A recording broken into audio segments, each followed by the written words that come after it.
Good afternoon to everyone, and thank you to everybody who has organized this event. It's never easy. I would like to welcome those of you who have come to find out what these candidates want to tell you about their views. I would like to welcome the viewers at home who are participating, and I would like to thank the candidates, most of all, because it is never easy to run for office and put yourself out there.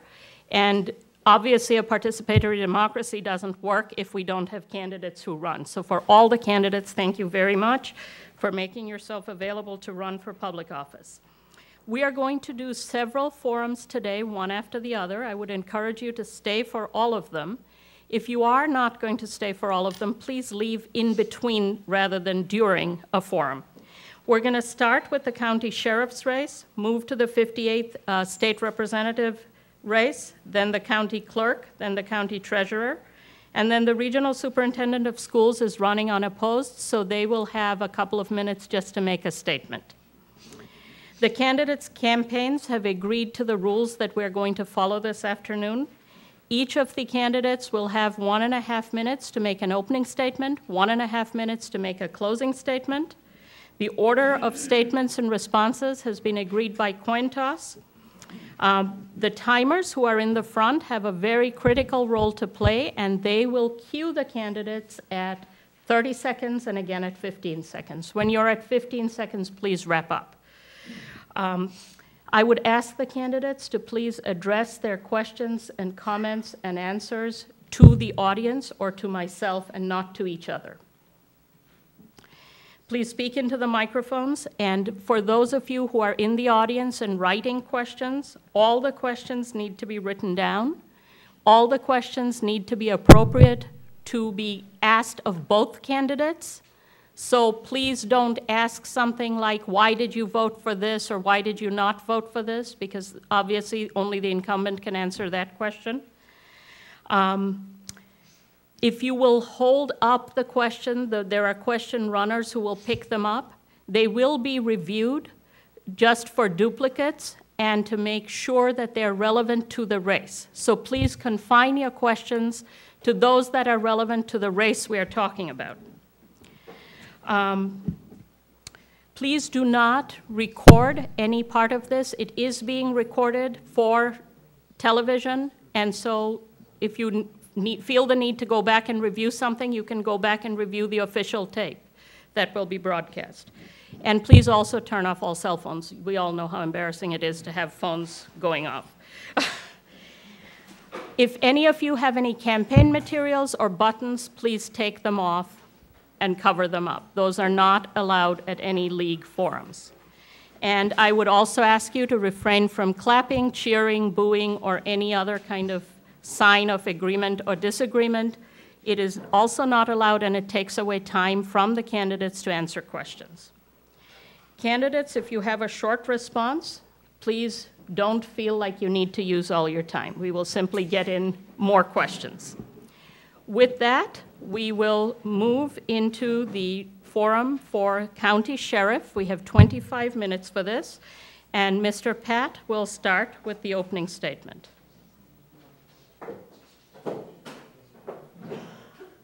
How you doing? My name is Jason Pat.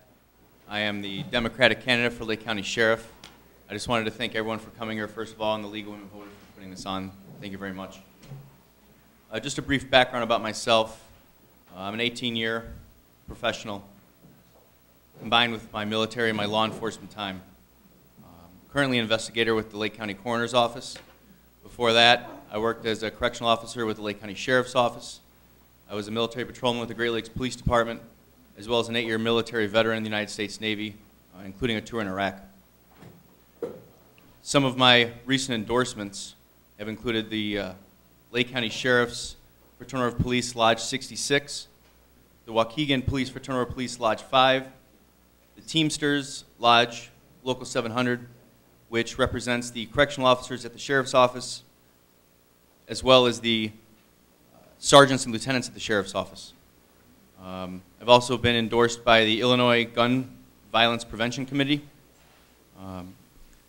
Some of the things that I want to accomplish as sheriff is bring back the K-9 units. Currently, the Sheriff's Office has 0 dogs, the largest law enforcement agency in the county, and there's 0 dogs to account for. I also want to clean up a lot of the corruption and problems that have been around. It's going to take some time, but it's definitely something I want to do. I understand I got to stop now. Mr. Curran? Good afternoon. My name is Mark Curran, and I'm your sheriff. I've been your sheriff since 2006, and I also would like to thank the League of Women Voters for hosting this forum, as well as all of you for being here this afternoon.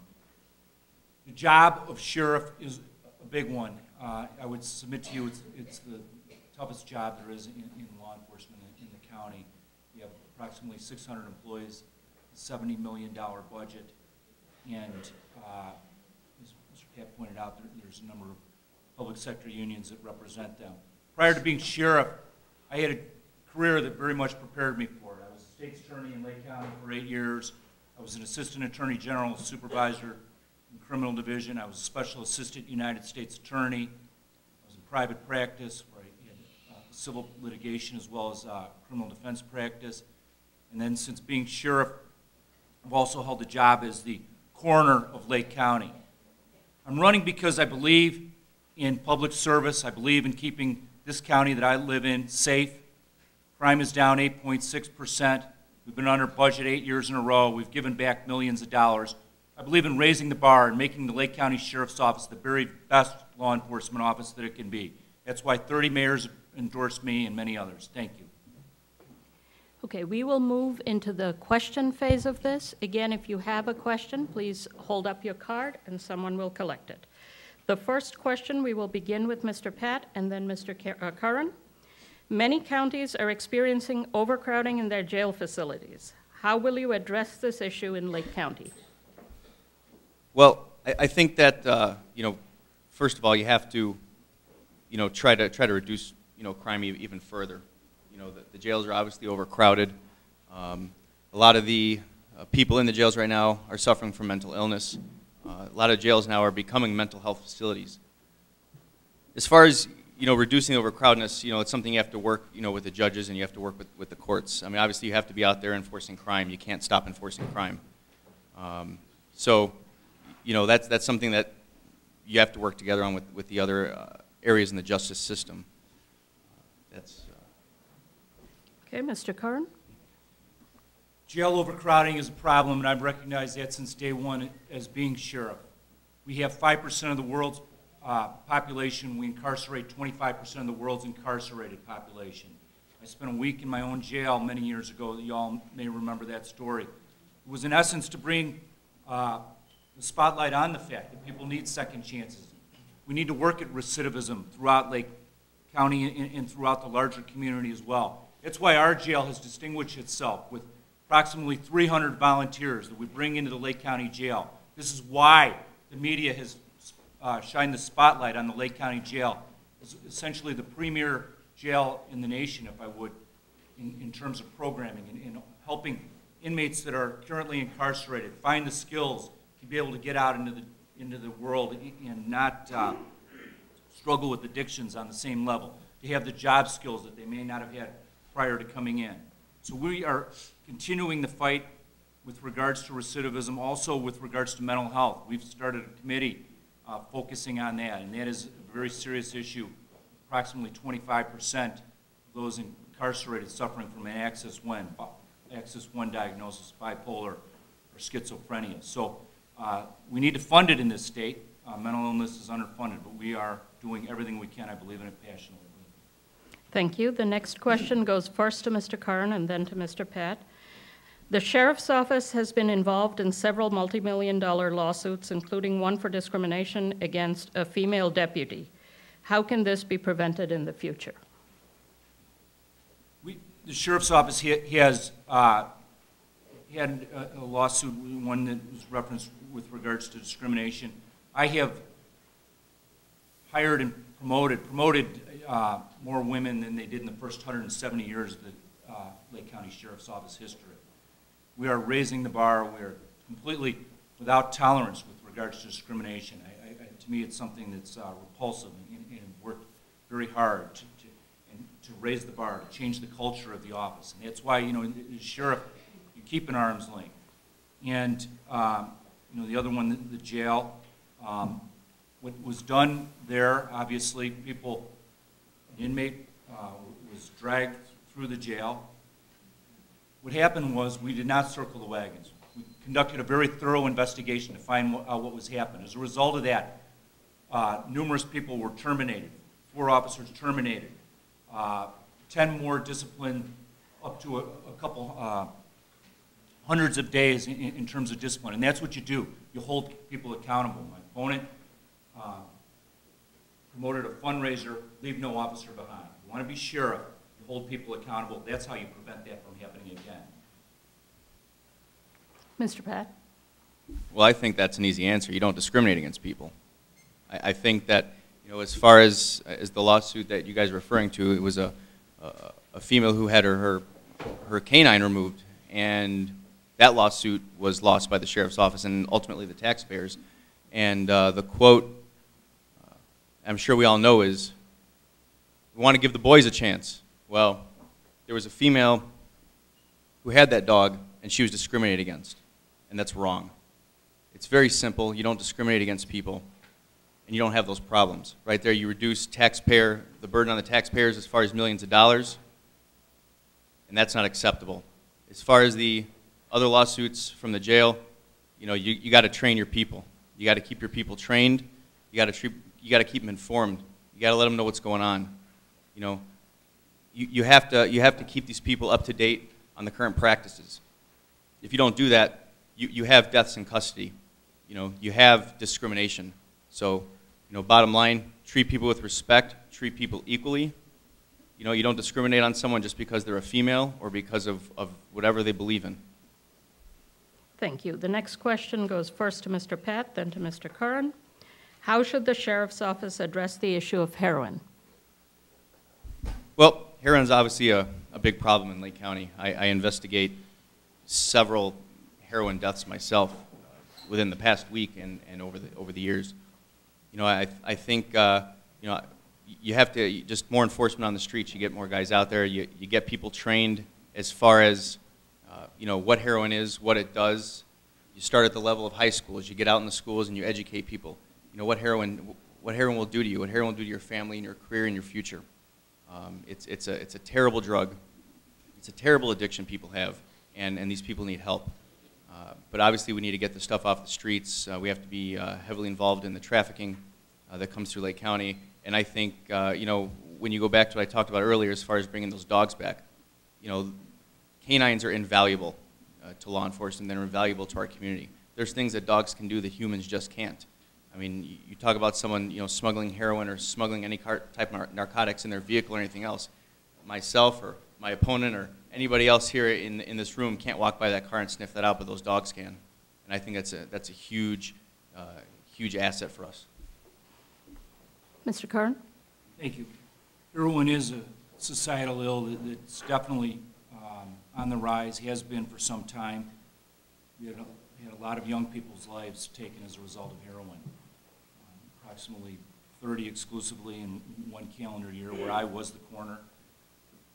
Approximately 100 total where heroin was a factor in the ultimate demise of the people that were using it. We've done a lot. I would submit to you, my office. What I did was we had a court security division that had a lot of grade 1 deputies. And I knew that the county board was not going to give me more money to grow the agency. So what I did was I took those grade 1 deputies, it's the highest paid scale deputy that there is below a command, took them and put them out on the road, created a special investigations unit. This unit is out there fighting these evil narcotics. And I replaced the deputies on the road with part-time and retired personnel that are in the courts, paid substantially less. That's one of the reasons why we're much safer as a county. So you can't strictly fight the supply. We've gone off after the gangs that supply it, but we also go after the demand by getting the word out into the schools. We have a task force, an opiate task force. We're out spreading the word throughout the community. You can't mess with that drug. Very, very dangerous. Thank you. If you have a question or you need a card, please just put your hand up and somebody will come and give you a card or take your question. The next one goes first to Mr. Curran and then to Mr. Pat. How should the concealed carry law be enforced? Enforce the law as it's written. This is one that, I probably don't need 90 seconds on. Concealed carry is the law in the state, and I think one of the things that we have done is we've held forums throughout the county to alert people as to exactly what the law says. That way it's not a game of gotcha, you're in violation of the law, we're going to charge you with a felony, what have you, and add to the list of people that are incarcerated. No, we're out there explaining the law paragraph by paragraph, making sure that people understand it, making sure that their questions are answered.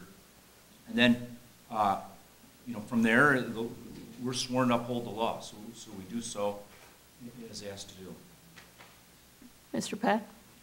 I'm just going to have to agree with my opponent that the law is the law right now, that in the state of Illinois you can carry concealed. And those who are lawful abiding citizens who have their concealed carry cards, who take the class, and who get certified, you allow them to carry concealed, and those who don't have it, then obviously you enforce those laws. Okay. The next question goes first to Mr. Pat, then to Mr. Curran, and again, hold up your hands if you have cards to be picked up. What do you see as the most important issues facing the office of the Lake County Sheriff? Well, I think morale. I think morale is a big problem right now. You have deputy sheriffs, correctional officers, you have court security officers, you have administrative staff who have never felt so terrible in their lives to go to work. They hate going to work right now because of the way that they're being treated. I work with these people on a daily basis in all realms. And, listen to these people talk. They don't want to do their jobs. A lot of them are scared to do their jobs, just for fear of being in trouble, just so, the administration doesn't look bad, So right now you have, going in as sheriff, you have to go in and clean that up. Let people know that, you have their back when they make the right decisions, and make sure that you take the politics out of the office, so that people can make these decisions. Mr. Curran? The most important issue right now is safety. Lake County borders Wisconsin to the north and Cook County to the south. I think anybody that watches the nightly news knows what's going on south of here. Crime is down 8.6% in Lake County. We've done that, as I said, through one of the ways we've done it is through my restructuring of the court system, putting those people out on the road, targeting gangs. I was the head of gang crimes for the state of Illinois while I was in the Attorney General's office. I know about these gangs. They're a tremendous evil that are coming at our society. And make no mistake about it, essentially all of the major narcotics that are out there in distribution, and they're in our high schools, come from street gangs. We go at them with everything when we can. We've gone out after gangs. Warrants are at the lowest number in recent history. There's a lot of dangerous people previously out there that had committed violent crimes, aggravated assaults, deadly weapons, and sexual assaults. They're all locked up right now. Our office led the state in DUI arrests, state sheriffs in DUI arrests. We're very safe. And he talks about morale. He's never had a command job. He's never been a sergeant. He's never been a lieutenant. He's never had any type of management experience. And you can go after that 10%, but that exists throughout our industries. But that's not how you can make people safer. Raise the bar. You hold people accountable. Okay. Thank you. There's a question here, I think, to be picked up for the runner. Oh, several. Okay, thank you. The next question goes to Mr. Curran first. How do you think the medical marijuana laws will affect law enforcement issues? How will DUI and testing be handled? I'm opposed to was opposed to medical marijuana. It is the law. My greater concern is not medical marijuana, because those were tough arguments, is broadening marijuana and legalizing it completely. And, we go down that road where it's very difficult to quantify exactly how much marijuana somebody has had. And then they get behind a wheel and, it's not a good recipe for the safety of our roads, and that's really my paramount concern. So I think that, you know, marijuana, we need to make sure that people are educated. There's dangers that people are not aware of. Its potency has increased in the last couple of decades, and as a result of that, you know, I think that we need to be very careful of the slope we're going down. Mr. Pat? Well, I think that, you know, as far as a law enforcement, you know, point of view, when you're dealing with marijuana, you know, obviously it's a concern if people are, you know, are using the substance and getting behind the wheel of a car. It's obviously can be very dangerous. It can be just as dangerous as alcohol. It can be just as dangerous as lack of sleep or any other, you know, issues that would distract your driving, texting and driving, things like that. You know, so you have to obviously enforce that. As far as medical marijuana goes, though, I think you know, it can be a good thing, especially for children. You're talking about, you know, preventing seizures in small children. You know, it's definitely, you know, something that can help out. But, you know, from a law enforcement perspective, you just have to make sure that the people who are using it for the medical purposes are using it lawfully and they're not getting behind the wheel of a car. They're not carrying their weapon concealed. You know, so there's certain things you have to look out for. But, you know, overall, you just have to make sure that everyone's vigilant. Okay, thank you. This question goes to Mr. Pat first and then Mr. Curran. How should the Sheriff's Office address the medical care for prisoners in custody? Well, you know, the prisoners and the inmates, I'll say that we'll call them inmates. The inmates are in just as much, they deserve just medical care like anyone else does. They're still human beings. You know, most of them have made mistakes. But that doesn't mean that should be lacked. And I think in the past at the jail in Lake County, you know, that's been lacking. You have an individual by the name of Levita Gomes who essentially was not given proper medical care and was allowed no food. Well, I shouldn't say allowed, but she refused to eat and she refused to drink for just under 2 weeks. And she wasn't given proper medical care until she pretty much died. And she ended up dying. At that point, she was taken to one of the local hospitals. You know, so I think it needs to be stepped up. I think that you know, as far as medical care, we need more psychologists and psychiatrists in there making rounds, because you know, as we said before, mental health is a huge problem in our correctional facilities. And it doesn't matter where in the country you are, but especially up here in Lake County, that needs to be stepped up. Thank you, Mr. Curran. Thank you. I think that's a danger of somebody that offers, you know, platitudes. There needs to be more psychologists, more psychiatrists. It's never had to balance a budget. We have about a $70 million overall budget. The jail budget, you know, is approximately $2 million. And what we have, you know, I've lobbied in terms of health care for everything that we have. You know, Illinois is 50th in funding for the mentally ill. And as has been pointed out, it becomes a dumping grounds. The jails throughout the state become a dumping grounds for the mentally ill, which is problematic. But in case you're not aware, our jail contracts with a health care company. It's currently Wexford Medical, and they provide the medical health care in the jail. We run the rest of it. We, in terms of making sure that it's at the very top in terms of performance, we're accredited by National Commission of Correctional Health Care. We're also accredited by American Correctional Association.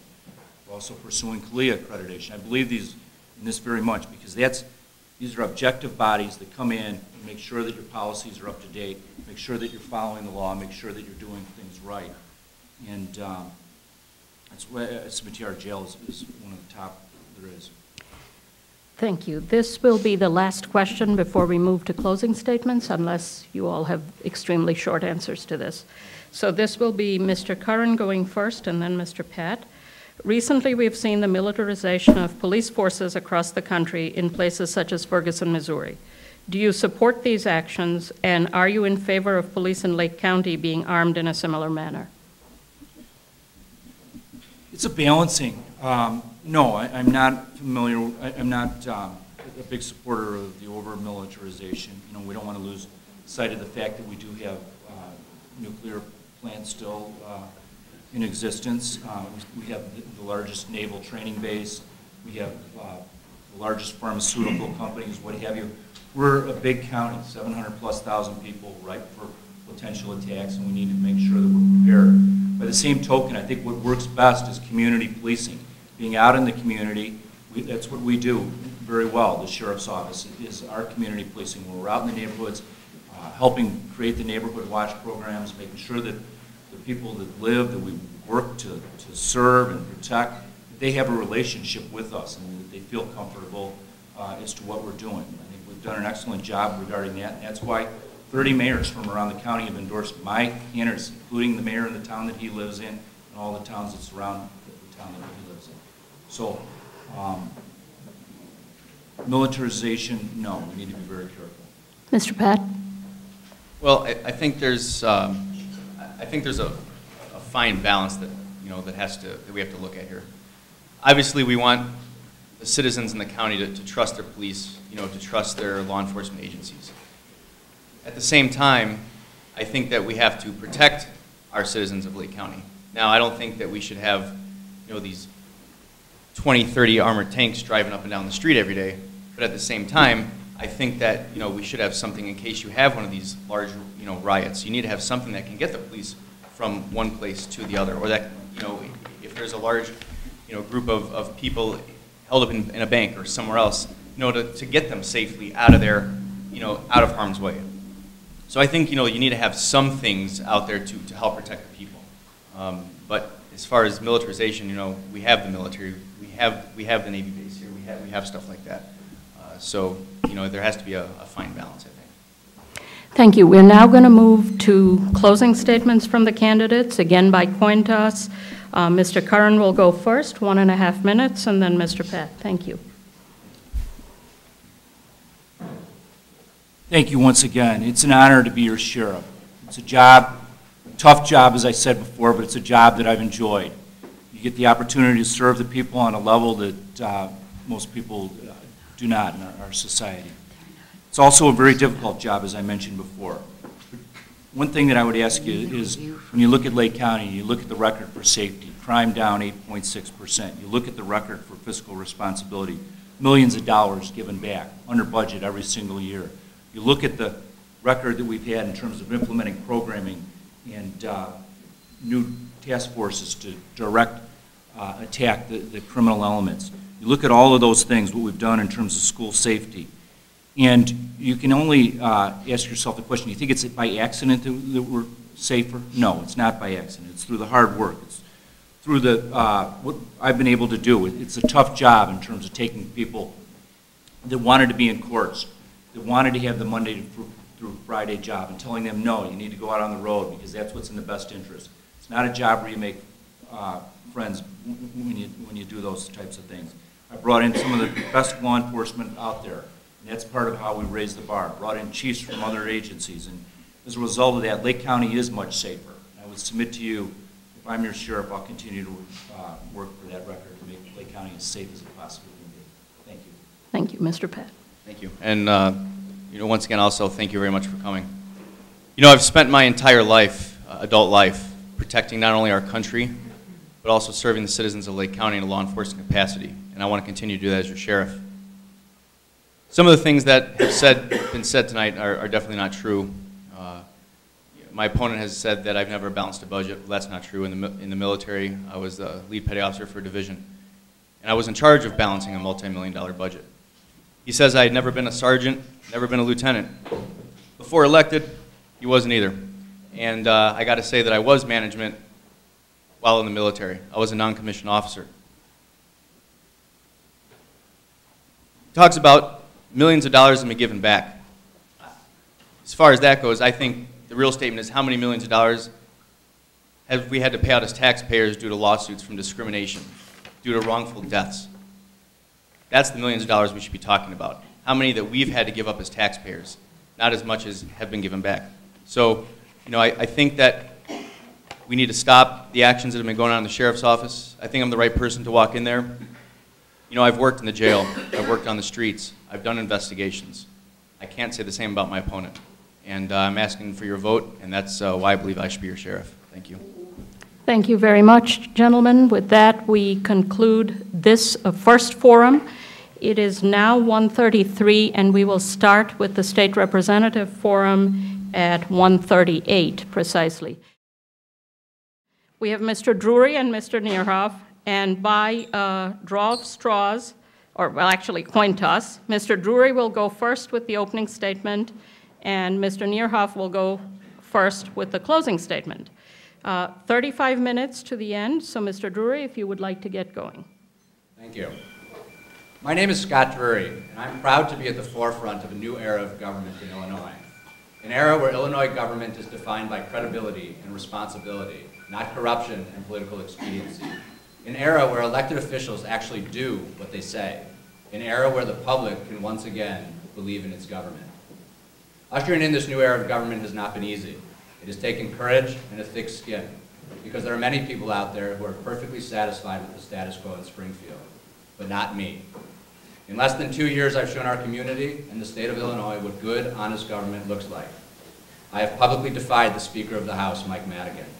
I have demanded that Illinois build its credibility by keeping its promises. I have successfully carried out my pledges to protect women's rights, fight for responsible gun laws, make our budget more transparent, and transform our criminal justice system. And while I am proud of all my accomplishments, I understand perfectly well that Illinois has a ways to go before it will be the state it could be and should be. But I am confident that as our brand of government catches on, Illinois will once again thrive and be a state that we all can believe in. Ladies and gentlemen, the new era is here, and with your support and your trust, we can make sure that it's here to stay. Thank you. So my name is Mark Nierhoff. I'm an obstetrician. I've been taking care of pregnant women and their babies for nearly 25 years on the North Shore. When I began my medical career, I took an oath to do no harm. I think that our elected officials should be required to take that same oath, because the policies of our elected officials are harming the people of Illinois. High taxes and regulations are driving businesses, jobs, and families out of the state. We're promising pensions to people that we cannot afford, and in the process, we're bankrupting generations to come. And our Medicaid system is unaffordable, and it fails to provide care to people who need it the most. And I witness that every day as a physician. I think it's time that we change the culture in Springfield. We don't need more career politicians in Springfield. The first vote that Mr. Drury cast when he got to Springfield was for Speaker of the House. He voted for Mr. Madigan. Mr. Drury is financially dependent on Mr. Madigan. He received nearly $250,000 from Mr. Madigan in the last election cycle. We don't need the status quo. We need a new direction in Illinois. We're going to move to the first question, which goes to Mr. Drury first. Since the temporary income tax wasn't renewed, how should the state pay its past due bills, pensions, and interest on the state's debt? And can people in the back hear me?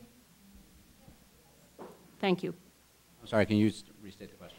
Since the temporary income tax increase wasn't renewed, how should the state pay its past due bills, its pension obligations, and interest on the state's debt? Illinois has a lot of work to do when it comes to its fiscal policies. For too long, Illinois has lied to the public about what it has to spend and what revenue is coming in. The first thing Illinois needs to do is rebuild its trust with the public by keeping its promises, and that's why I've been a proponent of rolling back the tax increases promised. In doing that, Illinois can then take a real look at what it has and what it doesn't have, and we can start making real decisions. Illinois needs to look at its overcrowded prison systems, and it needs to look at how many people it's incarcerating and the tremendous cost that it's having. Illinois needs to look at public-private partnerships and develop that business in order to bring more revenue into the state. Illinois needs to look at its Medicaid rolls because they're overcrowded, and this is people who don't belong on the rolls who are still gathering the benefits. They shouldn't be on the rolls, and Illinois shouldn't be paying for that. There's a lot that Illinois can do to make itself a credible state and pay its bills, but it can't do that by consistently lying to the public. Without trust, we have nothing, and without trust, we're all perpetually at risk. And so those are the things that Illinois needs to do to get itself back on track. Mr. Nierhoff? Mr. Drury is focusing on revenues. We don't have a problem with revenues. We've never had as high of revenues as we have right now. Our problem is spending. And the two major drivers of spending is Medicaid and pensions. That's where we need to focus our efforts. And with respect to spending, Mr. Drury voted for the 2014 budget, which increased spending $2 billion above 2013. He voted for a Medicaid expansion, which will cost you, the taxpayers, $2.9 billion by 2020. He voted for expanded capital spending on the Piatone Airport, which doesn't exist. And he voted against making the temporary tax increase permanent. But in his explanation, he said that the problem is that it wasn't part of a comprehensive approach. Folks, that's not the problem. We need to cut spending. High taxes are driving people out of the state. We need to cut spending. Mr. Drury still believes that inadequate revenues is the issue. That is not the issue. He has done nothing to address the major drivers of spending, Medicaid and pensions. Time's up. I am going to ask you all to please stick to the time limit, otherwise we have a lot of questions. We're not going to get through them. Next one, Mr. Nierhoff, you go first. What changes, if any, do you favor in the concealed carry law? And then there's a whole series of sub-questions, but they all come to the same top level, so I'm going to stop at that point. I think the concealed carry law should be enforced as written. Period. Thank you. The concealed carry law is probably one of the worst pieces of legislation that I saw implemented during my first term. Under the concealed carry law that my opponent would like to see implemented, people are allowed to carry concealed weapons into our synagogues. People are allowed to carry concealed weapons into our churches. People are allowed to carry concealed guns into your home if you don't have a sign on your window. People are allowed to carry concealed weapons into family restaurants where you eat with your children. People are allowed to carry concealed weapons at our public beaches. People are allowed to carry concealed weapons in our forest preserves. This needs to be changed. We are not a society that needs to be protected from each other like the Wild West. That's why we have police. That's why we have law and order. I think one way, I guess, we could cut spending is we just arm ourselves and we don't need any guns. We don't need any police forces. But I don't agree with that. I believe that the state has a fundamental right to provide protection, which it does, and it doesn't make us safer to allow everybody to have guns around my family and my children or your families and your children. Thank you. Next question, Mr. Drury goes first. Do you support the creation of a state-based health exchange or continuing to use the current partnership with the federal government? I'm in support of a state-based health insurance exchange. Right now, Illinois is one of a few states that currently is part of it. It's a mixed system, partly the federal system and partly the state system. If we can control our own health insurance exchange, we can offer more options to people, we can do it more efficiently, and not be as dependent on the federal government. Everybody has a right to health care. There was a comment that I voted in favor of expanding Medicaid. Absolutely I did. Because if we treat more people on the front end, make sure that they're coming in for their physicals, there's going to be less people coming into our emergency rooms with disaster situations.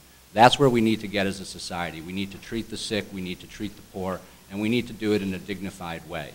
And one other thing in terms of pensions, I'm on the pension committee and was one of the people who supported the pension reform that went through. So when there's comments that I haven't done anything, I've actually been at the forefront of that issue, despite people advising me that I shouldn't take on such tough issues as a first-year representative. I dove in head first because that's the type of representation that this district needs. I keep my promises, I do what I say, and that's what I believe the 58th district wants from its representatives. Thank you, Mr. Nierhoff. Regarding expanding the Medicaid program, a recent audit of Medicaid demonstrated that 40% of the people that are currently on Medicaid don't qualify for Medicaid. Mr. Drury expanded that program dramatically without first taking steps that your taxpayer dollars are well spent. And that system needs to be reformed so that people can get good health insurance which will allow them to see the physicians they need to see. with respect to the healthcare exchange, there is no virtue in our state putting up that exchange. If we don't do it, the federal government will. And if we do it, who's going to pay for the maintenance of that exchange? Who's going to pay for the upkeep of that exchange? We're talking about many millions of dollars a year. Who's going to pay for that? There's been no allowance made for that.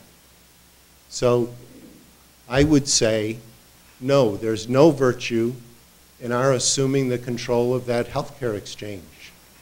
And number two, with respect to Medicaid, it's a 1960s program which has never been updated.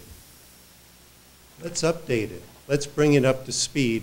Let's get the people off the rolls that don't belong on it, and let's get it so that the people who really need the insurance get it. The next question is to Mr. Nierhoff first. Do you support cutting pension benefits to current retirees? If not, how will retirees' pensions be funded? Mr. Nierhoff. No, I don't support cutting pension benefits to current retirees. I think we should keep the promises that we have made to people. So I think the fundamental problem is the type of program we're providing, which is a defined benefit program. Part of pension reform, real pension reform, would be to go to a defined contribution program. The reason for that is the monies need to be in control of our public employees, and they should not be in the control of our elected officials, because they have clearly demonstrated that they are not responsible in caring for those monies. Here's the option. Either you put your money in an account that you have sole control over, or you get an IOU from Mr. Drury and Mr. Madigan. It's your choice. And regarding current retirees, no, I think we should keep all of the benefits that we have promised them. I do think that we should look at COLAs. COLAs is at 3% compounded annually. The average pension for a person who has been in the system for a lifetime is almost $75,000. If the COLA is means tested, the people who are making less money will get some support. Mr. Drury? I just want to make clear what that statement actually meant. My opponent says he doesn't want to cut benefits for retirees, but he wants to change the cost of living adjustment, which is a benefit to retirees. Currently, the benefit is 3% compounded. As part of the pension reform that we passed, we made adjustments to that because it's the biggest driver of our pension debt in the state. So what my opponent wants is to say, I'm not going to cut the benefits, and also to say, I'm going to cut the benefits. The other thing in the statement is that we should not cut the benefits for retirees, but we should starve the system of all of its funding because we're now going to go to a defined contribution plan, a 401k. Well, if the pension system has no new money coming in, then there's not going to be any money paying for the current retirees. So what the plan is on this side is to starve the pension system so that retirees actually have no retirement at all. I think that it's morally wrong. I think it's wrong to be disingenuous about the way it's presented to people, and it's not the type of government I stand for. I've taken tough votes in front of people. I have retired teachers who work on my campaign, who work in my legislative office, and I have to face them with the votes that I've taken. But one thing I've always done is I've been honest with them, I've treated them with respect, and I've told them my reasons for what I'm doing, and they keep coming back to help support me because that's the type of government that they want. We're sick of the doublespeak in Illinois, and we don't need it anymore. Next question goes to Mr. Drury first. What is your position on term limits? I support term limits. I think my understanding is that the public wants term limits, and it will make them believe in government again and make them believe government is working on their side. So we should have them. I don't think it's going to be the ultimate fix for all of the problems in the state, but if that's what the public wants, we should find a way to get there. One of the first pieces of legislation I proposed when I came to the office was a constitutional amendment to have term limits on the Speaker of the House, because he's been the Speaker of the House for over 30 years. And so that was one of my first proposals. Did it see the light of day? Absolutely not. But that doesn't mean you don't try. I also had proposals to limit the Speaker of the House and the President of the Senate to make sure that's their only employment, so that they don't have outside law firms that they're making money from. These are proposals that came from me because I believe this is what the public wants, this is what's going to get the public to believe in government again, and I will continue to fight for you and not for the political people in Springfield. Mr. Nierhoff? Yes, I support term limits. 8 years sounds reasonable to me. I agree with Mr. Drury. Mr. Madigan took office in the Illinois House when Richard Nixon was president. He has been Speaker of the House every year since 1983, save 2. And that's in large part why we are where we are today. And any proposal that comes from that side of the aisle is not going to see the light of the day for any foreseeable future. And that's why I said, if you send Mr. Drury back to the House, he's going to vote for Mr. Madigan for Speaker of the House. And we'll be right where we are today. The same old routine, and nothing will be solved. And Mr. Drury is in Mr. Madigan's pocket. Mr. Drury received almost $250,000 from Mr. Madigan. Are you trying to tell me that he's really independent? I don't buy it. The next question goes to Mr. Nierhoff first. What do you feel are the most challenging environmental issues faced by the residents of Illinois? Do you feel the state legislature is working to meet these challenges? I think that we are doing well as a state overall environmentally. Quite honestly, I think the greatest challenge we face is to decide what we're going to do regarding fracking, because we're sitting on a gold mine of energy. And the question is, are we going to take advantage of it? And how can we do that safely? Environmentally, that's really the issue that we need to address. Mr. Drury, sorry. Illinois could be doing a much better job on the environment. In 2013, Illinois passed a bill, it's a fracking bill, and for those of you who aren't familiar with fracking, that's when gas companies inject toxic chemicals into the earth in order to extract gas, and then there's more toxic pollutants that come out with the gas.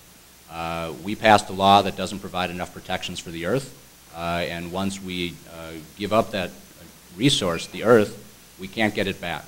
And so there's a fundamental difference that we have there. Illinois could do a lot better job with the renewable portfolio standard in order to implement green energy. We've been working on that for 2 years. I've been part of a select roundtable that is meeting with the energy companies to try to get them to commit to their obligation to implement more solar, more wind, more green energy to make our state a better place. So Illinois could be doing a lot better. Our Department of Natural Resources is underfunded and doesn't implement the appropriate regulations that it should be. Illinois EPA does not do nearly enough to enforce the environmental regulations that our state has. We have a toxic dump sitting in Highland Park that's leaking vinyl chloride over Lake Michigan, and I've been fighting with the Illinois EPA to stop that from happening. But that hasn't been done. So to say that Illinois is doing a great job on the environment is really just out of touch with what's going on. The next question goes to Mr. Drury first. What is your position on the proposed Ileana Highway? I'm opposed to the Ileana Highway. This is a highway that they want to build. It's a tollway, actually, that they want to build in the south suburbs that supposedly will bring more business in from Indiana into Illinois. The studies don't bear that out, and actually to build that tollway, we would have to go through some very protected wetlands, getting back to the environment. And so I think that to move forward with this project would be irresponsible of the state. Mr. Nierhoff? To be very candid with you, I don't know a lot of details about the proposal for the Ileana Highway. So I don't know that I can adequately answer that question. Okay, the next question goes to Mr. Nierhoff first. And can you still hear all of us at the back? Good, thank you. What measures do you support to reform financing of elections in Illinois, if any?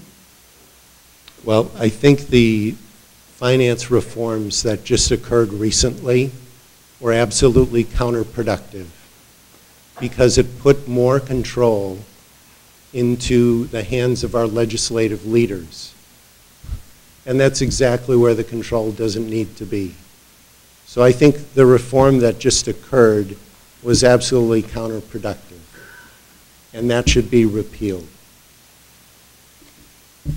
As far as finance reform, I think the system should be as free as possible. And I think that people should be allowed to support the candidates of their choice. Mr. Drury? I think that Illinois could go a long way towards fixing the election process by moving to a public financed system where the candidates don't have to raise money. Give my opponent X number of dollars, give me X number of dollars, and we will have a race. Instead of accepting money from unidentified independent PACs that send out mail that doesn't really tell the truth about anything, I think we should go to public financing and just be transparent. I agree right now that the system allows party leaders to have too much control, and that's why in this election I have raised my money from you, from people like you. And despite what the comments are coming from my opponent, there's not $250,000. You can look at my 2013, 2014 filings and you won't see any dollars from Mike Madigan. You could look at my 2012 filings and you will see that I returned $20,000 to Mike Madigan. Did I have support during my first run from the Democratic Party? Absolutely. My opponent had more support from the Republican Party. Right now, my opponent's taking support from the Republican Party, and I'm not. I think if he's so serious about reform and where money is coming from, let him commit right now in front of all of us to giving that money back. Okay, question 9 goes to Mr. Drury first.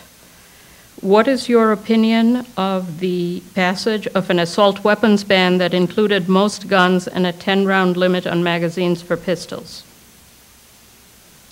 If I understand the question correctly, there were some assault weapons bans passed in the 58th District, and I'm proud to say that the 58th District has the most assault weapons regulations of any district in the state of Illinois, and I'm proud to say that's in large part because of the efforts of myself and our legislative office. I wish we would have got more in place, but I think we did a tremendous job, despite the NRA telling us that we wouldn't get any in place. People have a Second Amendment right to have guns. They don't have a Second Amendment right to have all of the guns that they want wherever they want and to murder and slaughter innocent children in our schools. And if assault weapons bans go a ways towards eliminating that slaughter, then I'm absolutely for them. And I don't think that there's been anybody in the General Assembly who has been a bigger advocate of implementing responsible gun laws than I have been. And this is a big difference between my opponent and me. Again, I've opposed the concealed carry law and having guns at our beaches, our forest preserves, our restaurants. My opponent doesn't. I'm in favor of assault weapons bans and led the charge in our community to ban assault weapons. My opponent was silent on that issue, but maybe he'll let us know what he thinks. Mr. Nierhoff? I support the Second Amendment. I support the legal rights of gun owners. I'm also open to evaluating legislation that looks on putting more restrictions on people who have mental illnesses as well as criminals. With respect to assault weapons, the law that Mr. Drury encouraged took away a lot of weapons which many of us would not consider assault weapons. They're really hunting weapons. So I think he has gone over and above what needed to be done. I think we need to focus on where the problem is. And if you look at any of the recent mass shootings, it's pretty clear that those people were mentally ill. And I think that that's where we need to focus our efforts. And I will not take rights away from gun owners. Regarding that $20,000 that Mr. Drury gave back, that was right before the League of Women Voters last cycle. And yes, he did give that back. And then he subsequently accepted $158,000 from the Democratic Party, which is controlled by Michael Madigan. He is controlled financially by Michael Madigan. Could you all check, please, that your phones or anything that beeps are off? Okay. All right. Question number 10 goes to Mr. Nierhoff first. Would you support an independent, computer-based redistricting of Illinois to decrease gerrymandering? Yes. Yes. Okay, I better get on it to my next question. All right, the next question goes to Mr. Drury first. What is your position on whether a minor seeking an abortion must have her parents informed? Illinois has a law, it's called the parental consent law, and the law is problematic because it requires children to always get the consent of their parent before seeking women's reproductive health services. And the problem with that is that not everybody has a relationship with their parents where they can go to their parent. And there's been tragic documented incidents. I believe one was in Minnesota where an honor student girl, an honor student woman in high school got pregnant, was embarrassed to tell her parents about what happened, went to a back alley abortion clinic, and subsequently died. There's other instances where the parent is the father of the child, and the person has to go and get consent from that parent. How does that really work? I believe that the system that was put in place, the law that's been enacted in Illinois, is a tragic law that jeopardizes women's rights, jeopardizes women's reproductive rights, and the state really has no right being involved in that situation. Mr. Nierhoff. I'm an obstetrician. I do D&Cs. I can tell you that with any procedure that you do, if you do enough of them, there will be complications. So what would it be like if you came out of the operating room after doing a hysterectomy because of a perforated uterus and a young woman who was hemorrhaging, and you had to tell that father that I just needed to do a hysterectomy on your 16-year-old daughter to save her life. And, oh, by the way, she was pregnant. May there be cases that need to be addressed and exceptions that need to be addressed if the father is the father of the baby. Yeah, we need to be thoughtful about that. That is by far and away a rarity and an exception to the rule. It's not unimportant, but that's not what we're talking about here. If you do any procedure enough times, you're going to have complications. You need to consider what the implications are, not if, but when that happens. The next question is to Mr. Nierhoff. And again, are there any questions waiting to be picked up or anyone needing blank cards? Okay. Do you think all guns should be banned from District 58? And do you think all guns should be banned statewide? No and no. I support the Second Amendment. I support the rights of legal gun owners. Those aren't the people that I'm particularly worried about. I'm worried about criminals having guns. We have no control over that currently. I'm worried about mentally ill people having guns. We do an inadequate job of that currently. I'm not particularly worried about legal gun owners. Mr. Drury? I do not seek to ban all guns from the state of Illinois or from the 58th District, but what I do seek is responsible, sensible gun legislation. It's great to say that we're not concerned about the legal gun owners, but as a former federal prosecutor who worked on gun cases, I can tell you that every gun in the United States of America started out as a legal gun with a serial number on it that came off the presses. And those guns then find their way into criminals' hands. And the more legal guns you have on the street, the more illegal guns you're going to have on the street. We need to have restrictions. We need to have laws that prevent straw purchasers, legal gun owners buying guns and then selling them out of their trunks to gang members who then go and kill each other. We need to have background checks so we know where the guns are and who has them to make sure that they're not just trading hands and getting into the wrong hands. It's very simple to sit here and say that I support Second Amendment rights, and I don't think anybody here opposes the United States Constitution. But we need to be responsible about it, and we need to follow what our courts say, and they have upheld the assault weapons bans that we put in place in the various communities here. And we need to make sure that we're keeping our communities safe. And all you need to do is pick up a newspaper on any day, pick up the Sun-Times or the Tribune, and you will see that we are not doing a good enough job of keeping our communities safe, especially our kids. Kids are being shot every week in Chicago, so much so that it doesn't even make the news sometimes. That is a sad statement about where our society has gone. Okay, that concludes the question section of this forum. We will now move to closing statements. And by coin toss, Mr. Nierhoff goes first, and then Mr. Drury in 1.5 minutes. Thank you. First of all, thank you to the League, and thank you all for coming today. I think we should stop hurting people. Doctors are trained to solve problems. Lawyers are trained to win arguments.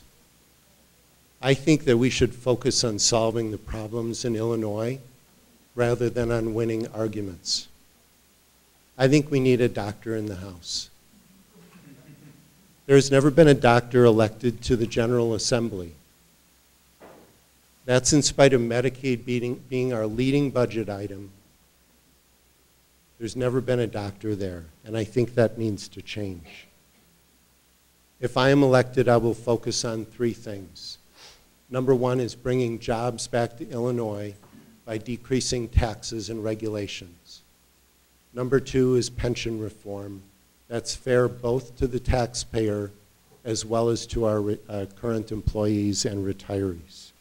And thirdly is Medicaid reform that saves Illinois money, but more importantly, provides care to the people who really need it. Illinois is in a lot of trouble, and we're coming to a crossroads. And if we don't change course, we're going to be in for a world of hurt. I am confident that with responsible leadership, that we can solve the problems that we face as a state. And I'm confident that we can make Illinois, once again, a great place to live, to work, and raise a family. Mr. Drury.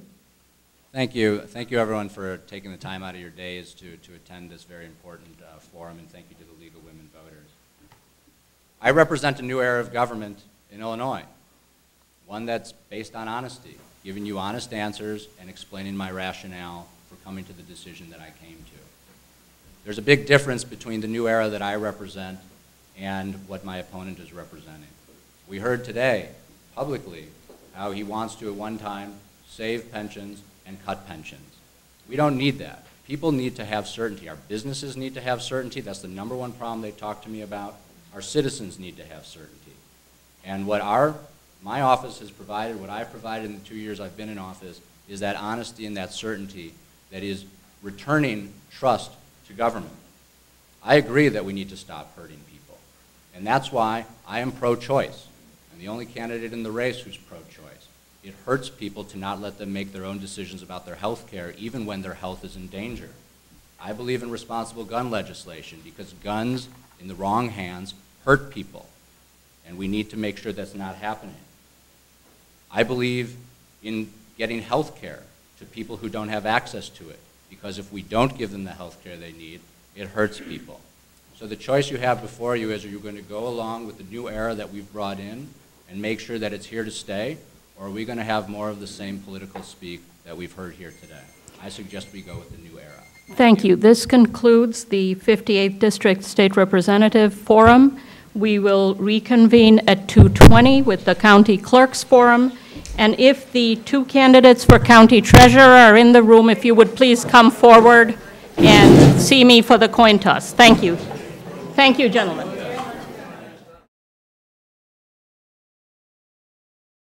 We have again done a coin toss to see the order of the opening statements. We are going to start with Ms. Wyckoff, and she has 1.5 minutes to start. I'll talk fast. Good afternoon. Thank you to the League of Women Voters for providing this forum for us to present to you, and also with all the competing activities this afternoon, your attendance. I'll talk a little bit about the clerk's office and my qualifications. The four major areas of responsibility for the Lake County clerk are elections, vital records, property tax extensions, and also serving as the clerk for the Lake County Board. My qualifications, for the last 20 years I have been an assistant state's attorney in the Lake County State's Attorney's Office. The first 5 years as a criminal prosecutor, doing things ranging from traffic to a murder case. The last 15 years I have been in the civil division. One of my primary responsibilities was to serve as the legal representative for the Lake County clerk and the clerk's office. So with particular focus on elections and vital records. Prior to that, I spent 16 years at the American Medical Association, working in communications with the policymaking bodies, as a lobbyist in Washington, D.C. for 4 years, and also as a director of a division managing a staff and a budget.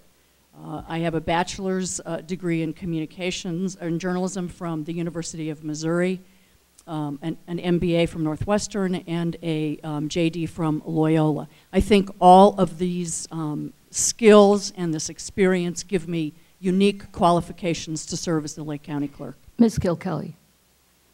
You know, I'm just like you. I care about Lake County.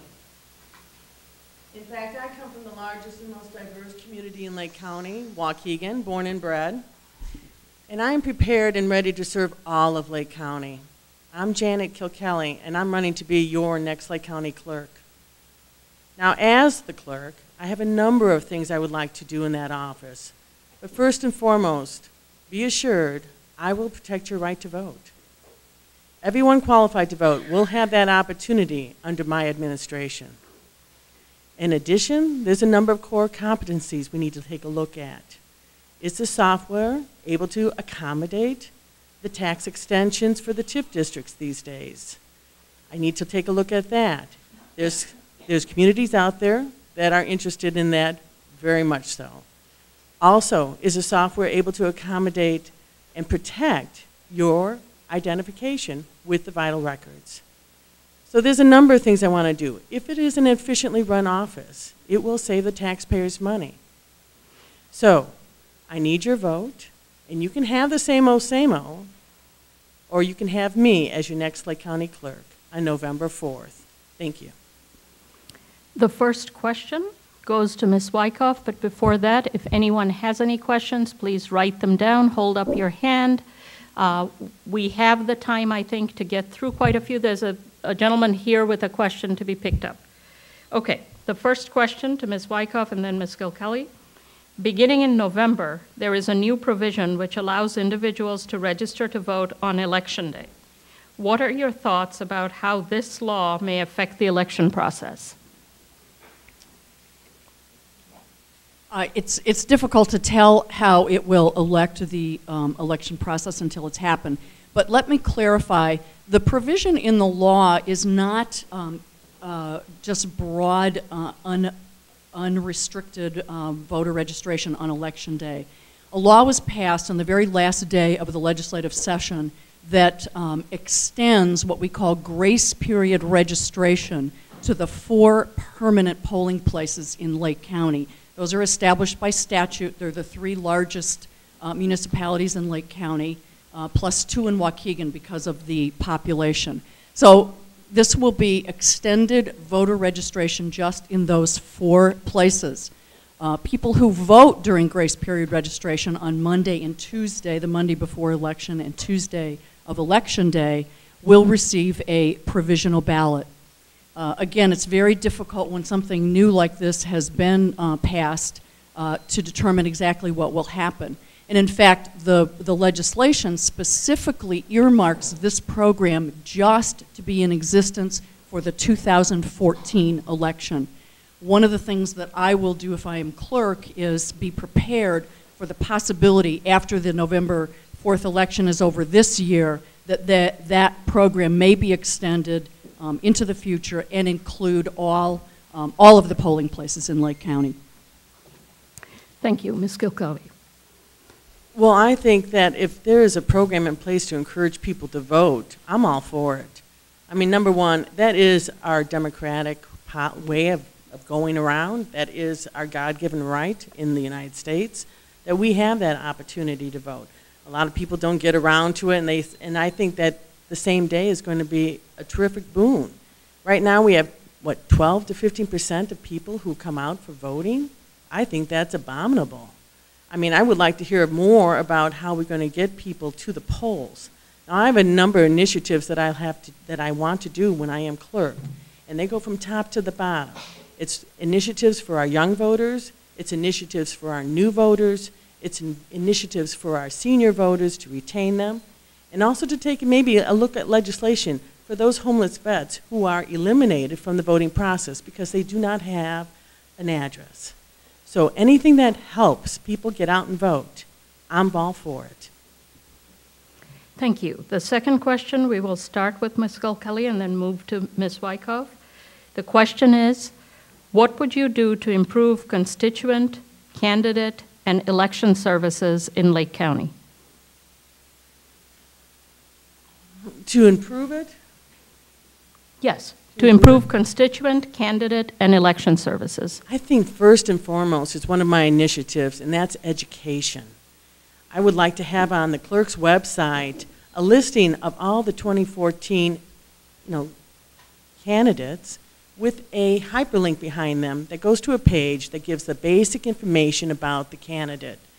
I find that all the time when I'm going door to door or going on a parade, people say, I don't vote because I don't know who they are. And this is the first stop that they can go to. They can go to the clerk's website. They can have that hyperlink that either goes to the clerk, goes to the candidate's website or not. If a lot of your candidates won't have a website, that costs about a couple $1,000s. But for those people who are running for school boards, running for sanitary districts, it'll be their first place for them to go so that individuals who may vote for them have information. So I think communication and education is our best value there. Ms. Wyckoff? The current Lake County clerk's office has been significantly modernized over the last 15 years that I've been there. There is a robust internet presence, the use of even Facebook and Twitter to disseminate information to taxpayers, candidates, and voters. I would continue that, expand that, and take advantage of new technology as it becomes more available, more sophisticated. A few years ago, we didn't even have Facebook. Who knows what the next generation will be? My other priority will be similar, actually, to Janet's. I have also been concerned about voter turnout. It was only in the primary this year that voter turnout was as low as 14%, although in off-year elections like November, historically, turnout has only been 50%. One of the things that I want to do, the county clerk isn't automatically responsible for voter turnout in Lake County, but I think it's a natural extension of that office to work with civic groups, community organizations to encourage participation. I also want to work with the schools and hope to work with Royce Lee Wood, who's the regional superintendent, and expand the existing programs that we have in high schools, for example, to use high school students as election judges. I'd like to see all of the high schools get much more involved in creating this lifelong habit of voting and election participation. Thank you. The next question goes first to Ms. Wyckoff and then to Ms. Kilkelly. Do you anticipate an increase in voter registration as a result of new legislation expanding the time frame for registration? If so, what steps will you take to accommodate the increase? I certainly hope it will increase voter registration. Actually, voter registration is not so significantly a problem. We have about 400,000 individuals in Lake County registered. And starting July 1st of this year, we went live with online voter registration. We have about 330 people who have registered online. I'm expecting that will expand, particularly among young people where we really want to get them involved and participating. I'm assuming that also on our election day registration for the grace period that we will expand that also. And I'm sorry, what was the second part of the question? It says, what steps will you take to accommodate the increase, the time frame? Well, certainly we, for example, we have a tremendous amount of promotion for this online voter registration. We have encouraged it. We've encouraged online voting this year. We've already seen 10,000 ballots being sent out for people to applications for ballots, and we've responded with ballots. So we've seen a huge increase in the number of people who are going to vote early, and that's been significantly promoted by the Lake County Clerk's Office. Thank you. Ms. Kilkelly? Again, I'm all for any increase, but I think what you have to ask is what is the true number of how many people are registered to vote? From what I understand, the death list, which is the death records, which is part of the clerk's job, they don't necessarily call that from the voting rolls. Now, when you have an election roll around, you're printing ballots for people who are dead. I think that that is something that is a waste of taxpayers' money. So I think that that would be the first thing I would like to take a look at to see what type of cycle that is so that you can make sure that we're not printing ballots for dead people. And I welcome any increase, and I think the clerk's office can certainly accommodate that. Thank you. The next question goes first to Ms. Kilkelly.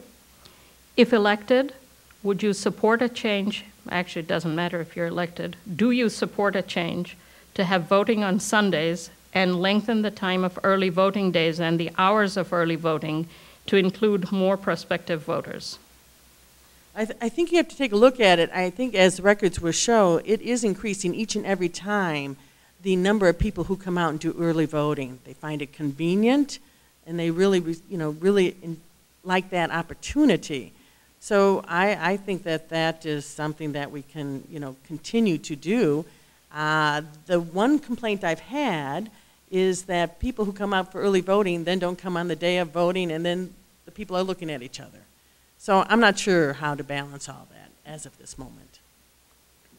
Ms. Wyckoff? One of the things when you increase the number of people voting early and also this vote by mail, it does help to streamline things in the clerk's office. It helps us to do a better job of predicting how many ballots to print, for example, which if it's more predictable, we can save money. This year, based on changes in legislation, there will be grace period registration and grace period voting on Sunday before the Tuesday of election. Anytime you increase the number of hours for early voting or grace period voting and registration, you need to keep in mind that that increases our equipment costs, the number of election judges that we have to have, staff available in the county clerk's office. So while it's significant to help people, and I'm always in favor of encouraging voter participation, we do have to balance that with what the costs are and make sure that we can be responsible and efficient. Thank you. Okay, the next question goes first to Ms. Wyckoff. Are you aware of places in Illinois or other states that do particularly well with clerk's office services? And I believe this is beyond just voting. What could we learn from them? What would prevent implementation of these best practices? I have been so focused for the last 15 years on the Lake County Clerk's Office that I honestly cannot tell you what other clerks' activities specifically do. We certainly have some information from other counties around the state of Illinois. I think that our clerk's office is preeminent in its efficiency, its innovation in terms of technology, consolidation, and efficient polling places and locations on Election Day. I would hope to continue that tradition of excellence, transparency, efficiency, technological innovation into the future, and also just be flexible and be able to adapt to changes in technology that will help us streamline even further One thing that we're already, the Lake County Clerk's Office is already in the progress of doing, and which the new clerk will finalize and implement, is a whole new software system for the tax extension program that will be fully integrated with the treasurer, the assessor, and to some extent the Lake County recorder. Thank you, Ms. Kilkelly. The one idea I had about having the page about each candidate actually came from the state of Oregon. They actually do that for each candidate that they have in the state.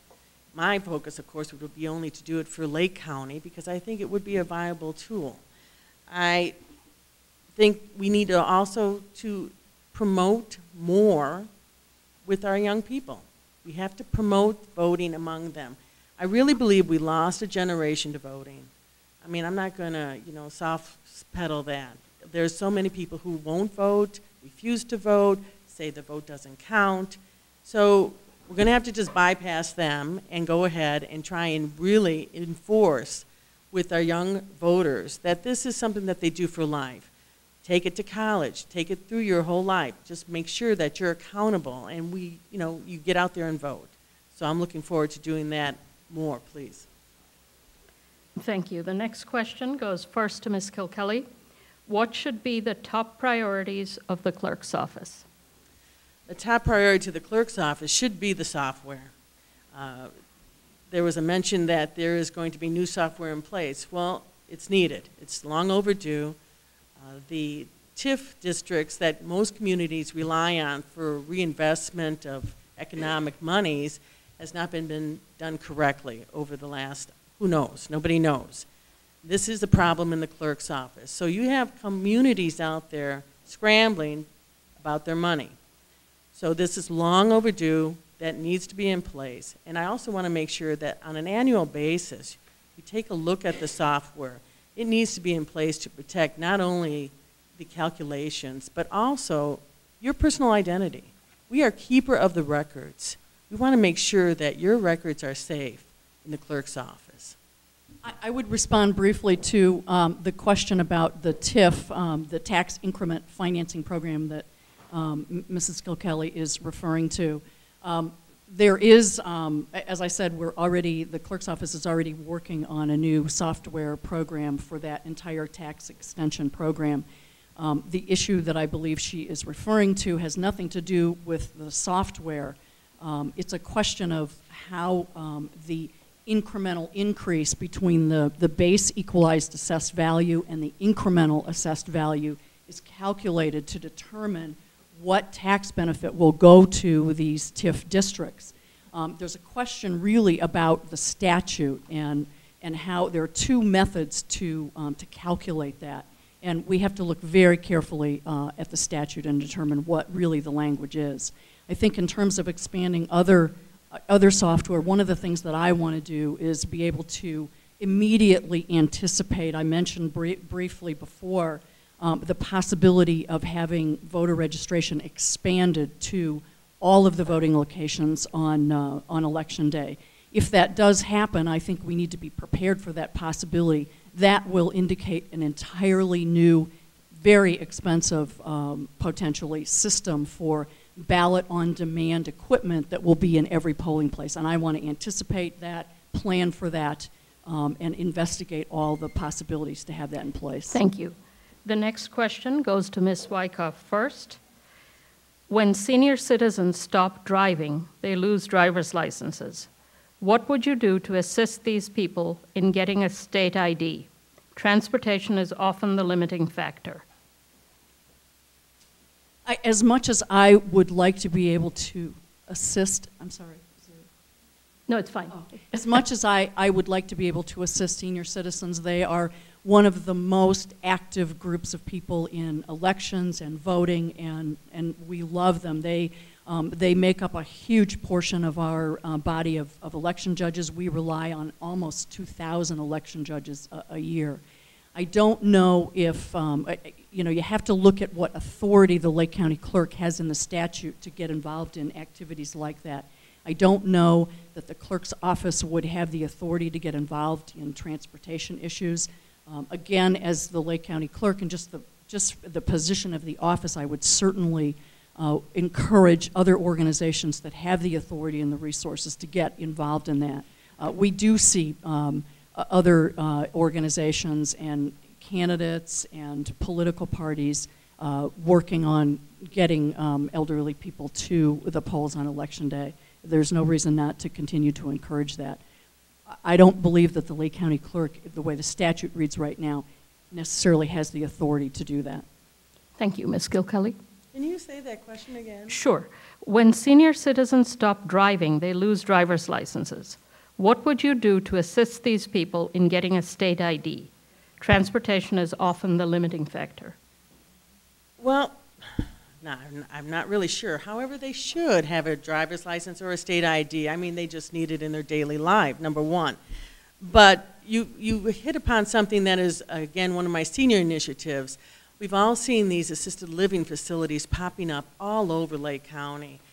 Now, the clerk does have in place a voting system for those who are in nursing homes, but they do not for those who are in assisted living. When I've been visiting the different assisted living facilities, most of the people who are there have not updated their driver's license or even have a driver's license anymore, nor have they updated their voter registration. So to me, I think outreach is necessary to do that on a quarterly basis because of the, just because of the nature of what a senior assisted facility is. So I would like to have an outreach that goes to all those in Lake County, to go to those to make sure that the seniors still have the opportunity to vote and to at least register them or update their information. Thank you. Ms. Wyckoff, your closing statement, please.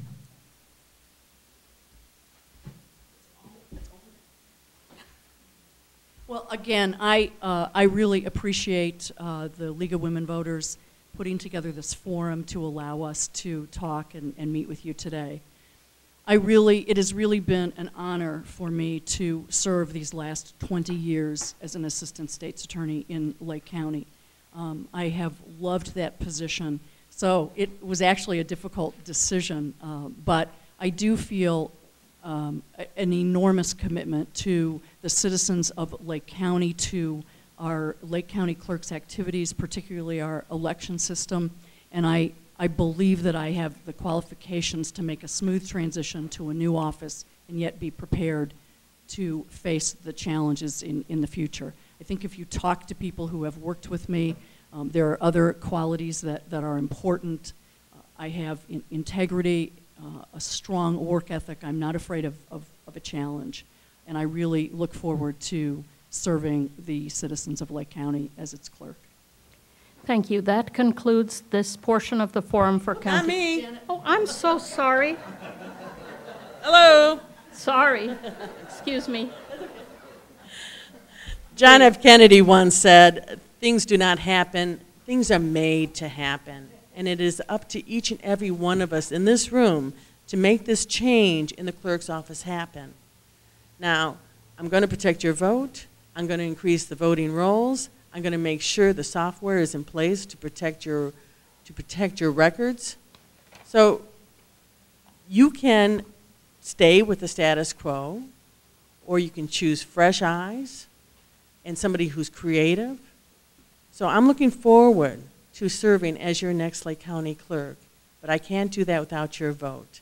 So vote for Janet Kilkelly on November 4th. And remember, I'm just like you. I care about Lake County. Thank you. I'm so sorry. I apologize. It's the heat. I didn't have anything to do with that. It's okay. We will reconvene at 2:50 for the County Treasurer's Forum.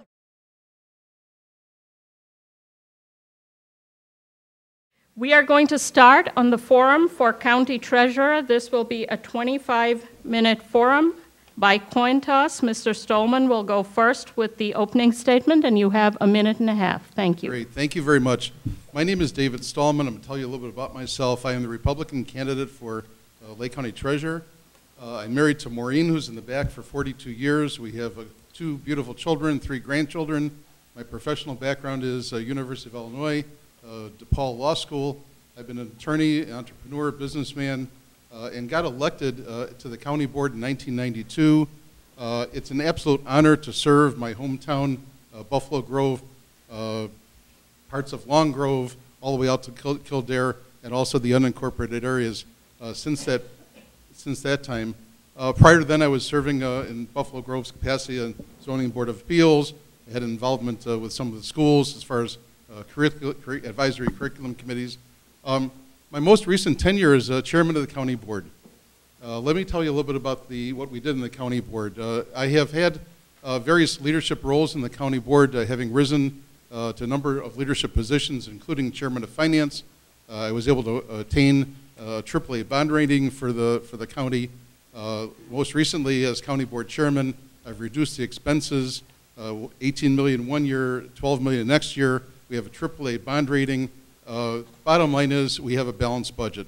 And I'm running for this position to make sure that we keep it that way. I'm running for this position to make sure that there is employment within the county, and it's a great place to live, work, and raise your family. Thank you. Mr. Ryback? Thank you to the League of Women Voters for inviting us here today, and all that have taken time to stay and listen to us and are missing the Bears game. I've been in public service over 20 years, and I'm currently nearly ending my second term as Wadsworth Village President, or as most residents address me, Mayor. My phone number is always available to all of those constituents. I didn't consider myself a politician, but as an elected official dedicated to public service. When I agree to serve in a capacity on anything, it implies a commitment to remain active to the cause. Attendance at meetings is essential, and I'm pleased to report that I've missed only 4 village board meetings since 1993. Lake County is a great place to live and work, but many residents have remarked that the taxes are so very, very costly. I would consider assembling a Citizens Advisory Committee to help streamline the office, to reduce overhead and costs. We've successfully used this approach at the Solid Waste Agency, where I'm Executive Committee Chair, to arrive at our new 60% recycling goal for the near future, which I'm quite proud of. I'm an advocate of public service and envision more than just change. I see a chance for real reform for the first time in over 50 years. Did you know that the same family has held this office since the 1950s with only one non-family treasurer during the time period? We are facing a critical election. Thank you. The first question will be answered first by Mr. Stolman. How might you facilitate working with the county clerk and supervisor of assessments who have to provide necessary data for efficient tax billing and collections? I've worked with the county board. I've worked with all the various assessors, actually 18 assessors, over the last number of years, putting together budgets for the county. We have approximately almost a $500 million budget that I've worked on for approximately 20 years, including the Treasurer's Office. The fact of the matter is that the Treasurer's Office does a great job. Your question is really, what does the Treasurer's Office do? Let's go back for a quick second. It sends out about 250,000 bills. It collects about $2 billion worth of monies. It disperses those to the various 200 different levels of government and 18 different townships in the county.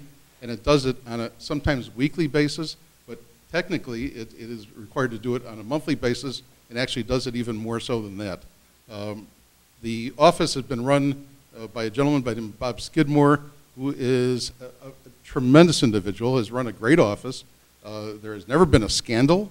It has been run efficiently and effectively, and I continue to pledge, to bring transparency to the job, to bring some technology to the job, to allow for investments, be prudent, to make sure that the money is properly preserved so that there's no embarrassment to taxpayers, and also earn a profit. I plan on bringing money managers into run so that we can pick up some interest, but the bottom line is preservation and collection of dollars and then disbursement of dollars in a quick fashion. Mr. Ryback? And you were seeking to answer to working with the... How might you facilitate working with the county clerk and supervisor of assessments who have to provide necessary data for efficient tax billing and collections? The Chief County Assessment Officer, of course, collects all of the books from all of the township assessors, reviews their work and assembles those figures. He then works with the county clerk, and as was mentioned here earlier, the county clerk has to extend those numbers and rates, and then, of course, the treasurer's office needs to disperse the bills to all the properties and the property owners and attempt to collect the, it was 1.7 billion, but it's closer to 2 billion at this point in history. I was going to make a point here. There's faster ways of doing some of these things as far as collecting and dispersing the funds. The county keeps its funding in many local Lake County banks. And so as part of that agreement, when they do that, the bank has to provide a quarterly report to the treasurer's office. I spoke to a banker recently of long standing who indicated he wanted to get into the 21st century and send the quarterly report electronically. However, the treasurer never responded to him, either by telephone call, email, or letter. So that's something I'd like to address, so there is interaction between the banks and the treasurer. The next question goes to Mr. Ryback first. What are the major challenges facing the treasurer's office, in your opinion? Where do I start? There's a number of them. There is education to the public on their tax bills. Many people have asked me, why have tax amounts risen on the tax bills when property values have decreased so significantly? That's a concern of a lot of folks. That is all spelled out on each tax bill as far as what agency is assessing what amount. Some of the agencies are assessing large amounts, and they don't necessarily need to. And I can think of several that could assess something less than the maximum, but continue to assess that. And of course, that raises everyone's taxes. Mr. Stillman. For the last 4 years, I've actually been doing an outreach program, both not only in my district, but also throughout the county, along with assessors and also with Marty Paulson, who is the head of our taxes, if you will, basically our chief assessor. What we've been doing is we've been trying to educate people. Bottom line is I've been preaching for the last couple of years, and just recently, District 128 in Libertyville, I got phone calls from them saying, thank you, Mr. Stallman. What do you have to do as taxpayers? We're all taxpayers, we're all suffering.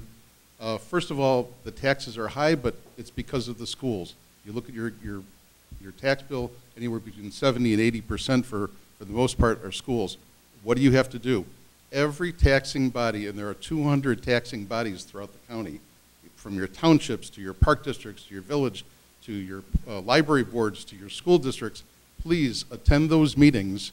And when they're talking about budgetary constrictions or expenditures, please voice your opinion.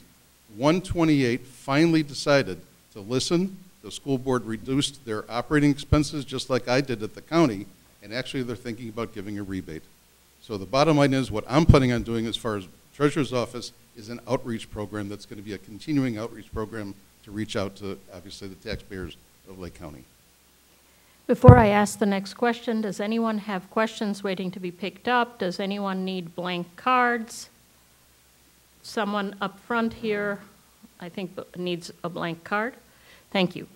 The next question will go first to Mr. Stallman and then to Mr. Ryback.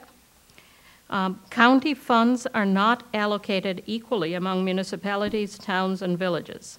County facilities, including forest preserves, receive the lion's share of county funds. Is this reasonable? If not, what would you do to fairly allocate county funds? Well, whoever wrote the question is under misconception. They are separate entities. County Board, of which I'm a trustee, as well as the Forest Preserve Board are two separate boards, two separate books, two separate accounting systems. Everything is separate and apart. Monies that are allocated to forest preserves do not come from the county. County money are for county services, your roads, your health department, matters like that, but do not involve the forest preserve. Forest preserve dollars are coming from referendums that we as taxpayers paid to go out and obviously obtain open lands and bring more into the forest preserve system, and for operation expenses to make sure that those are maintained, as well as trails are open for the individuals. County funds are not expended to the forest preserve. There's a separate entity for forest rangers. There's a separate entity for sheriff's police. Everything is separate and apart, so it is not to be confused nor commingled. Mr. Ryback? Was talking about the allocation of funds. It says county funds are not allocated equally among municipalities, towns, and villages. County facilities, including forest preserves, receive the lion's share of county funds. Is this reasonable? If not, what would you do to fairly allocate county funds? And I'm not sure what the county funds are. The fund, and when in comparison to the village funds are basically predicated on what is levied by each village or community.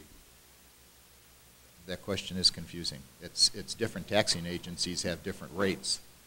So the funds are distributed based upon the rates that are requested by the communities. Okay. The next question goes to you, Mr. Ryback, to start with. What are the priorities of serving in the Lake County Treasurer's Office as the treasurer? So a list of priorities. A list of priorities are to collect, make certain all the taxes are collected, that they are accounted for, that they are distributed to all of the taxing districts and distributed rapidly. I'd like to institute a program utilizing more modern technology that many of the banks use already, distributing funds electronically. It would go back to this banker that wants to submit his report electronically. He wants to speed up the process. The same way with the taxing districts. The schools and the other taxing entities need their funds in a short period of time, and they need to be distributed as quickly as possible. Mr. Stolman? I have been the fiscally responsible voice on the county board since 1992. The reality is, I think from the treasurer's perspective, there are certain constitutional requirements. Those will be adhered to. Beyond that, I want to do outreach programs. I want to have transparency, a greater transparency. I think the tax bill should be explained a little bit further. Your TIF districts, which was brought up earlier, there's really no explanation for that. I think through modern technology, there's a way of achieving efficiencies in the office. I am a proponent for economic development and will continue to be a voice for economic development. I helped frame Lake County Partners, which is our economic development public-private partnership. I plan on continuing my progress with regard to making sure that we are shovel-ready, as we are from a county, that we're encouraging businesses to come here, and we are trying to make sure that businesses stay in the county. We are losing jobs. We have to put people back to work. So besides being a treasurer, and I promise to do all those faithfully, I will continue to do other things as well. Thank you. I'm going to rephrase this question a little bit so it can be directed to both people. I believe we would go to Mr. Stolman first. Could each of you please make clear for the people here what your current position and responsibilities are? Yes, I am a county commissioner. I do that full time. It is a part-time position. I have actually, since the time I was vice chairman of the county board, and especially since I was chairman of the county board, I have become basically a servant for the county. I equate it to 29 hours a day, 9 days a week, and the reality is my number has always been listed, but actually at this point in time I'm still a county commissioner representing Lake County, the bottom portion of Lake County, Buffalo Grove, unincorporated areas, areas of Long Grove, and again can serve as a Lake County commissioner as well as Forest Preserve commissioner. And again, it's a part-time basis. Okay, Mr. Ryback? My current position, as I mentioned, is the village president in Wadsworth, as also referred to as being the mayor. Along with that part-time position, I serve on a few other boards as well. In the Solid Waste Agency, I'm the vice chair of the board of directors, and I'm chairman of the executive committee. On Lake County Stormwater Management Commission, I'm an alternate delegate. I was in 1999 to 2003, and I again continue in that capacity for the last several years. On the Lake County Municipal League, I was past treasurer, and I'm the current vice president. On the Lake County Council of Mayors, I serve as the vice chair, and also in that capacity, I serve as a member of the Council of Mayors serving the Chicago Metropolitan Agency for Planning, or also known as CMAP. Okay, are there any further questions from the vetters? No? If not, I'm going to move to the closing statements, and again, by coin toss, Mr. Ryback goes first. In closing, my name is Glenn Ryback, the mayor in Wadsworth and a Lake County resident over 40 years. It's going to take more than just transparency for tax relief. Our values are dropping and the tax rate is rising. It doesn't make sense to many people that I've met. I spoke to a middle-aged lady recently who lived in Buffalo Grove and has for a long time. She observed the following: absolute control corrupts absolutely. It's going to take commitment, dedication, and more of that civic courage that you may have seen me promoting that's been missing for over 50 years of control by the same people doing the same thing over and over, leading to the second highest tax rate in the country. I seek your support in the upcoming election, and thank you for having me. Mr. Stolman? Thank you. My name is David Stallman. It's not Bob Skidmore. I'm not related to Bob Skidmore. He's not a cousin, not a distant relative. I was a county board chairman. I'm very, very proud of what I've been able to accomplish as a fiscally responsible voice since 1992. We have a balanced budget, which is unheard of. We are basically an oasis in Lake County. We have a strong economic team. We put together something called shovel-ready sites. We are looking and making pitches every single day to bring and retain businesses here so we will be able to put people back to work. I was able to obtain a AAA bond rating years ago as chairman of finance. I helped create stormwater management. I helped create solid waste agencies. I've served on all those boards also. Bottom line is, I think from a treasurer's perspective, there's no one who knows the county system more than I do. I would be able to communicate well with the county board, with the clerk's office, and obviously with regard to Marty Paulson. Marty and I work very, very closely together. Bottom line is, for taxes, you have to go in and you have to let all of the taxing bodies know that you object to them spending. You can only spend what you can afford.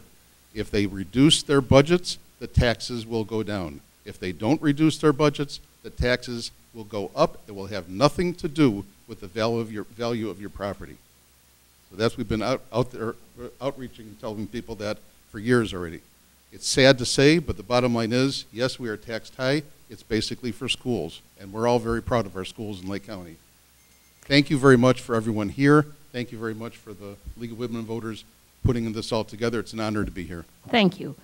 Okay, that concludes our county treasurer. We have one last thing this afternoon, which is the regional superintendent of schools. Thank you, gentlemen. The regional superintendent of schools is running unopposed. And under league rules, people who are running unopposed candidates are given a couple of minutes to make a statement, because obviously there's not a second person to ask questions of. So I invite Ms. Wood to come forward if you are here. And great, thank you. And you have 2 to 3 minutes to make a statement, and you can choose to sit or stand as you will.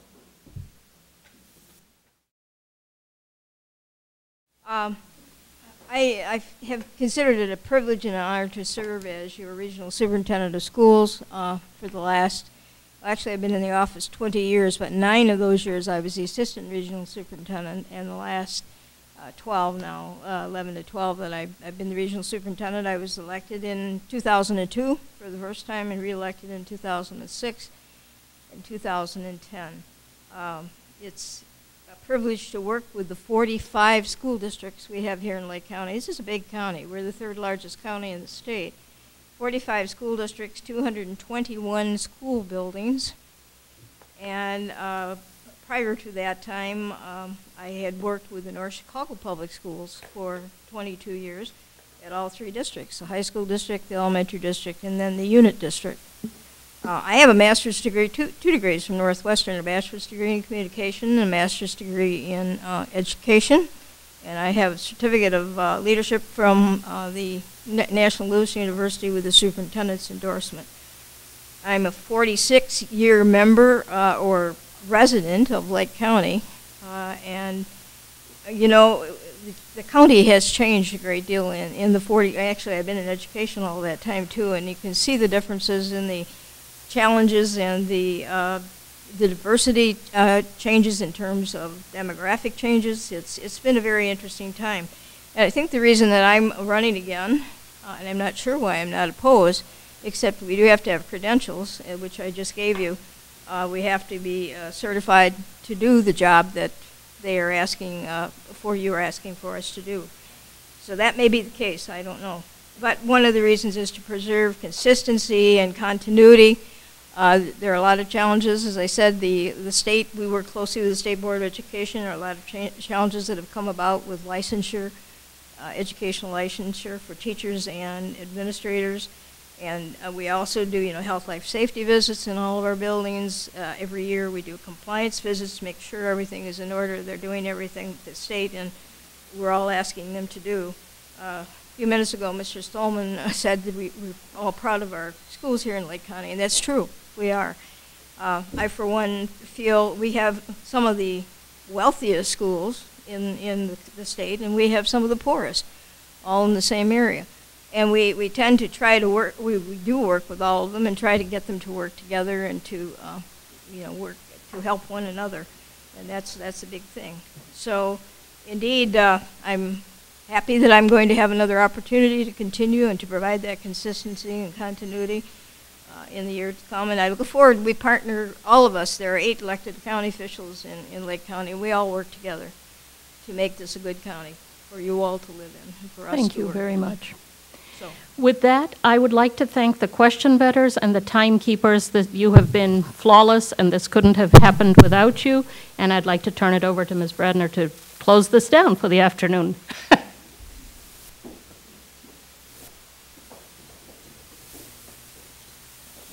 Let's have a round of applause for Lolly Watt, who conducted this forum so well. The League appreciates your interest. We attempted to have a debate for the congressional candidates, but we're unsuccessful in doing that. Maybe next time. Thank you very much for coming. Please consider joining the League or passing a little donation in the jar on the way out. It does cost money to put these programs on. Thank you.